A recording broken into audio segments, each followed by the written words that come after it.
கருணாநிதி செய்த துரோகம் கொஞ்சம் நஞ்சம் இல்லை. பெருந்தலைவர் காமராஜரை ஒருவர் சந்தித்து விட்டு கருணாநிதி அவர்களை சந்திக்கிறார்.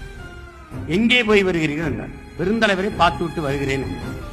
இந்த வன்மத்தை வைத்துக் கொண்டு பெருந்தலைவர் என்கிற பெயர் ஒரு பெருந்தலைவனுக்கு இருக்குது. இதை காலி பண்ணிட்டு ஊராட்சி மன்ற தலைவர்களை எல்லாம் பெருந்தலைவர் என்று அழைக்க வேண்டும் என்று பெயர் வைத்தவர் கருணாநிதி. அவமானப்படுத்தியவர் கருணாநிதி. முன்னெல்லாம் ரஷ்யாவுக்கு எருமை தோலை அனுப்பினோம், இப்போது எருமையவே அனுப்பியிருக்கோம் என்று பேசியவர் கருணாநிதி. விருதுநகரிலே சிவகாசியிலே கருவாடு விற்கிற சிவகாமியின் சீமந்த புத்திரர் கருணாநிதி என்று பேசியவர் கருணாநிதி. காமராஜ் என்று பேசியவர் கருணாநிதி.